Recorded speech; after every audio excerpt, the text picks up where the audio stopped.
In today's video, I'm going to show you exactly how to connect your Hostinger business email to Outlook using the Outlook desktop app.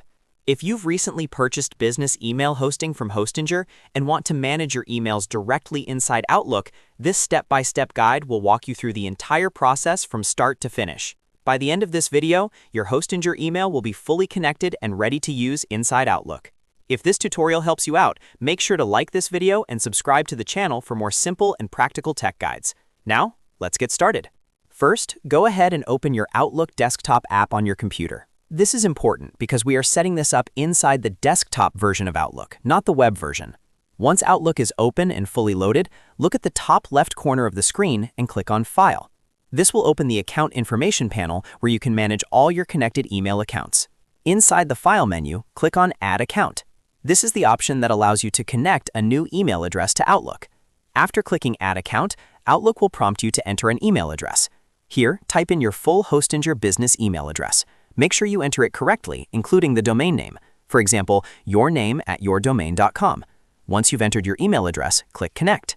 At this point, Outlook will begin detecting the email provider settings automatically. Because Hostinger business email supports modern authentication, you'll be redirected to an authorization window. This is completely normal. In the authorization window, you'll be asked to enter your email password if prompted and grant the necessary permissions. Carefully review the permissions being requested, then click Allow or Approve to continue. This step is required so Outlook can sync your emails, folders, and other account data securely. After granting permission, Outlook will start configuring the account automatically. This may take a few moments, so be patient while it completes the setup process.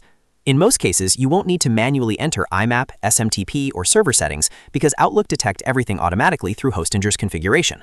Once the setup is complete, you'll see a confirmation message saying the account has been successfully added. Click Done to finish the process. Now, if you look at the left-hand sidebar in Outlook, you should see your Hostinger business email listed along with your other accounts. Click on it and you'll see your inbox start to populate with your emails. If your emails don't appear instantly, don't worry. It can take a few moments for Outlook to fully sync all folders and messages, especially if your mailbox already contains a large number of emails. Just give it a little time and everything should load automatically. And that's it. You've successfully connected your Hostinger business email to Outlook desktop. From here, you can send and receive emails, organize folders, create rules, and manage your business communication directly inside Outlook without needing to log into webmail. If you found this video helpful, make sure to hit the like button and subscribe to the channel for more easy-to-follow software tutorials. Thanks for watching, and I'll see you in the next video.